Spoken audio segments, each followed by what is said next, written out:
আজকে কি করলাম, রান্না করা মাংস দিয়ে মজার একটা নাস্তা বানিয়েছিলাম। আর এই নাস্তাটা যাকে বানিয়ে খাওয়ালাম সেই কিন্তু অনেক প্রশংসা করলো। আসসালামু আলাইকুম সবাইকে। আর এই যে দেখেন, এতটা ক্রিস্পি হয়েছিল নাস্তাটা উপরে। আর এটা হচ্ছে রান্না করা মাংস দিয়ে এই রেসিপিটা। আর এখন তো কম বেশি সবার ঘরে রান্না করা মাংস থাকে, তখন কি করবেন, এরকম করে নাস্তা বানিয়ে দিবেন। এখানে হচ্ছে 2 কাপ ময়দা দিলাম, চাইলে কিন্তু আটা দিয়েও করতে পারেন। তারপর হচ্ছে অল্প পরিমাণে লবণ দিলাম, মানে স্বাদ মতো আর কি। আর এই যে শুকনো উপকরণগুলো মিশিয়ে নিতে হবে। তারপর হচ্ছে কিছুটা তেল দিয়ে নিলাম। আর তেল দেওয়ার পরে আবার ওই যে ভালো করে মাখিয়ে নিচ্ছে। আর এখন হচ্ছে ঠান্ডা পানি, মানে নর্মাল পানি যেটা, সেটা দিয়ে এই যে ডো তৈরি করতে হবে, যেরকম আমরা লুচি বানাই বা পরোটা বানাই সেরকম আর কি।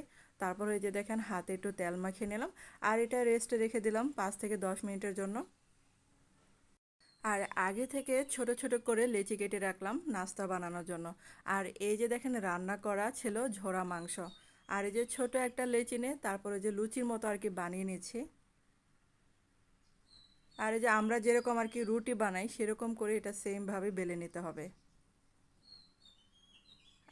আর এখানে দেখেন, পিঁড়িতে একটু তেল মাখিয়ে রেখেছিলাম, সেটাতেই বেলে নিচ্ছি।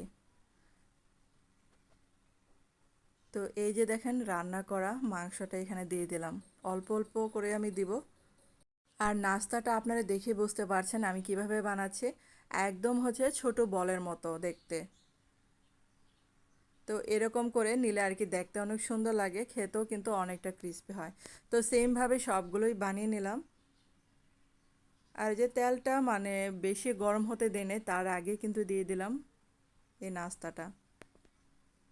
আর বন্ধুরা, আপনাদের কাছে ছোট্ট একটা রিকোয়েস্টে বরাবরই করি, যারা আমার চ্যানেল আজ প্রথম ভিডিও দেখছেন কিন্তু চ্যানেলটাকে সাবস্ক্রাইব করতে ভুলে গেছেন, প্লিজ তাদের কাছে অনুরোধ রইল চ্যানেলটাকে সাবস্ক্রাইব করে আমার পাশে থাকতে পারেন।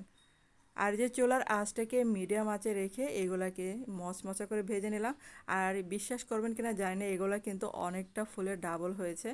আর এই যে ফোলার কারণে দেখা যাচ্ছে যে সমানভাবে বসতেছিল না। তারপর হচ্ছে এরকম সাইড সুইড করে ভেজে নিলাম।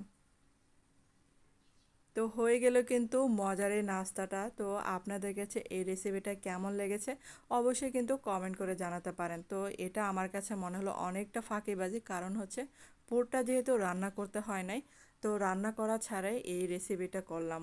অনেক মজার হয়েছিল। আর গরম গরম এই নাস্তাটা মেহমান আসলে কিন্তু পরিবেশন করতে পারেন।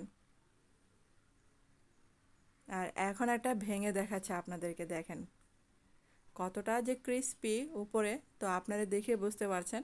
আর খেতে দারুণ মজার হয়েছিল। তো আপনারা কিন্তু এই নাস্তাটা অবশ্যই করে সবাইকে খাওয়াতে পারেন।